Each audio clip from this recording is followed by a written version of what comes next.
Thank you, Madam Speaker. My question is for the Minister for WestConnex.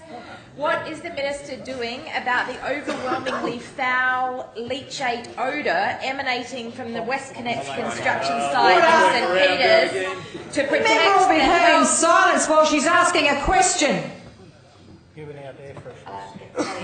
What is the Minister doing about the overwhelmingly foul leachate odour emanating from the WestConnex construction site in St Peters to protect the health and safety of residents, workers and businesses in the area? Thank you. Member for Newtown. Minister for WestConnex. Don't need any assistance.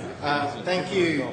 Thank you, Madam Speaker, and I do thank the member for her question. The site that the member is referring to used to be the old Alexandria landfill site, so it was a tip. It was full of garbage, and we're actually we've tidied this site up, we're cleaning the site up, and it's actually going to form the St Peters interchange, which is an important part of the WestConnex project. It's actually where the M5 is going to link in to the Sydney Gateway project. It's also where the M4, M5 link tunnel, which the Labor Party still hasn't committed to, is also going to be connected. And as the member has raised here today, there is an odour that's currently coming from this particular site.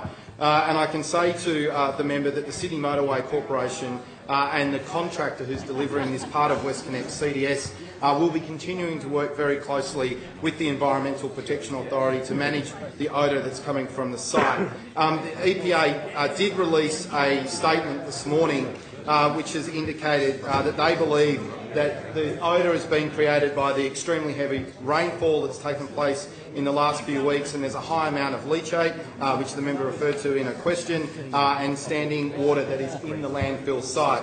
Why did it take 2 weeks for the EPA has requested.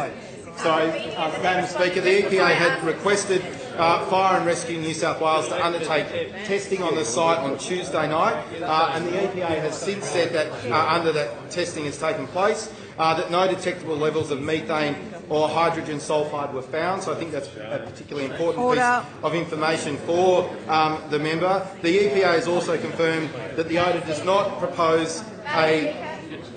Member for Newtown. Much more gas, Madam Speaker. Point of order. Stuart, leave it as it is.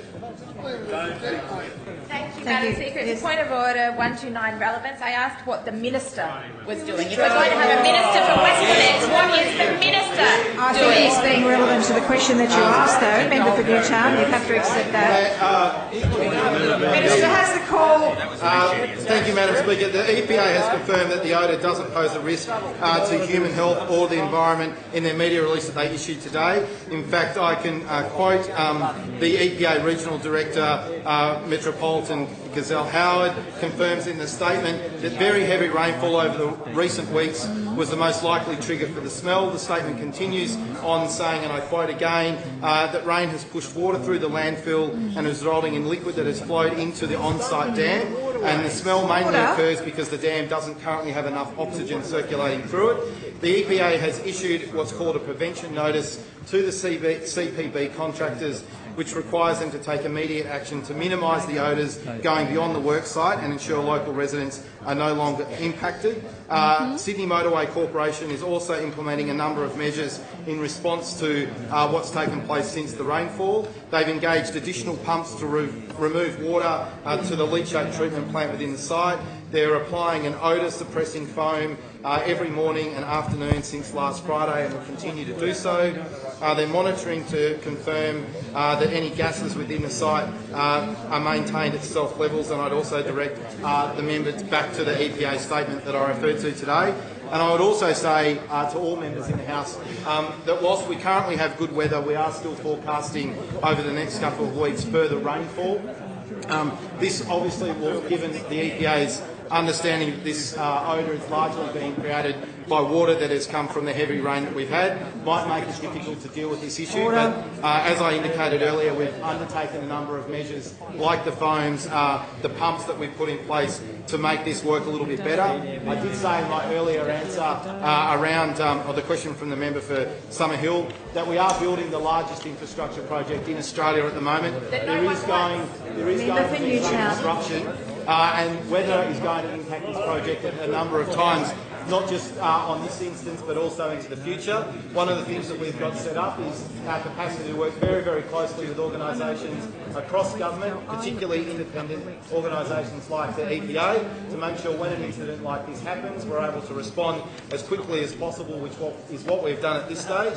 And it's important that all members of the House know that once this site undertakes its full works, we'll have not only the St Peter's interchange site here providing links to the M5, further to the airport, and also to that M4, M5 link. It's also going to be home to one of Sydney's most fantastic parks, and includes over 12 kilometres of pedestrian and cycle paths, and also I'll ask members to take their places, please, and stop wandering around. Let the Leader of the Opposition